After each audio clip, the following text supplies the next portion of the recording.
अस्सलाम वालेकुम YouTube family. चलिए हम जाते हैं, आज बनाते हैं आलू की सादी सब्ज़ी। देखिए मैंने सब्ज़ी को काट कर रख दिया है, इसमें कांदा टमाटर सब काट के रख दिया है एक साथ। और फिर मैं चलती हूँ कढ़ाई की तरफ। मैंने तेल गरम करके उसमें सूखी मिर्ची का तड़का लगा दिया और उसमें थोड़ा सा हल्दी डाल दिया है और सारी सब्ज़ियों को फिर डाल दिया है और थोड़ी देर के लिए भूनते रहिए और हाई फ्लेम पे करके भूनिएगा। इससे सब्ज़ी अच्छे से आलू भुन जाती है और बिना भुने इसमें जायका नहीं आता। ज़रूर भुनिएगा, 3-4 मिनट ज़रूर भुनेगा और उसके बाद उसमें नमक डाल दीजिएगा जायके के मुताबिक। मैंने नमक डाल दिया है और भूनते रहिए थोड़ी देर, हाई फ्लेम करके भूनिएगा।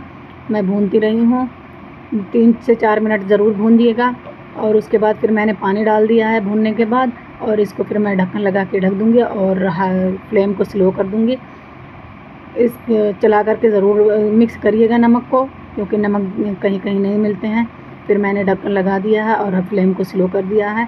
देखिए फिर इसके बाद मैं दिखाती हूँ आलू कितने अच्छे से गल गए हैं। और इसके बाद गलने के बाद मैंने हरा धनिया डाल दिया है। हरा धनिया ज़रूर डालिएगा, हरे धनिया से क्या होता है, जायका बहुत अच्छा आता है।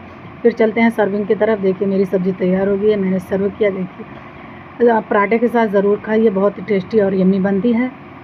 मैंने सर्व किया और कमेंट सेक्शन में ज़रूर बताइएगा। फिर मिलते हैं, तब तक के लिए खुदा हाफिज़, दुआ में याद रखिएगा।